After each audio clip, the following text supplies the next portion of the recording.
Showtime binati si Sopronio Vasquez sa The Voice, pangmalakasan ang Pinoy. Ibinendera ng It's Showtime family sa buong universe ang kanilang pagbati sa pagpakapanalo ni Sopronio Vasquez sa The Voice USA Season 26.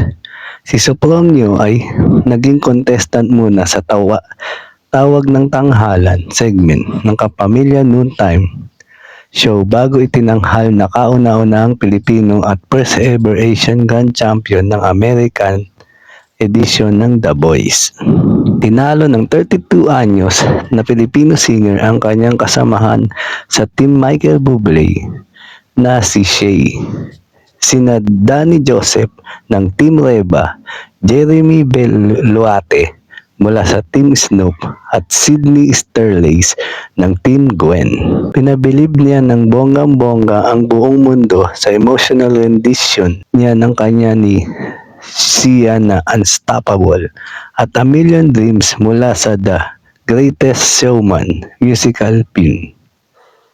Nagwagi si Sopronio ng $100,000 cash prize at record deal with the Universal Music Group kung saan nakakontrata ang mga international artists tulad ni Taylor Swift, Alicia Keys, Harry Styles at Adele.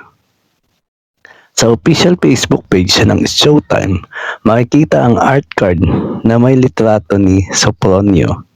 Kalakip ang pagbati sa kanyang makasaysayang pagkakapanalo sa The Voice. We are proud of you, Kapamilya. Ang buong mensahe ng Kapamilya Noontime programa sa kanilang social media posts.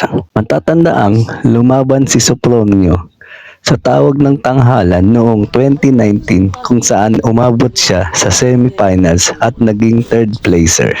Pasunod nito, nag-release rin siya ng mga kanta kabilang na ang Bakit Hindi Ko Sinabi, Bililhon at Mahalaga.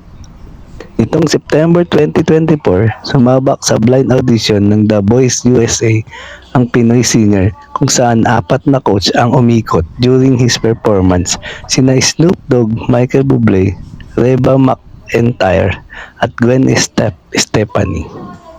At yan ang totoo. Alright. Thank you for watching po. Follow for more video. Salamat.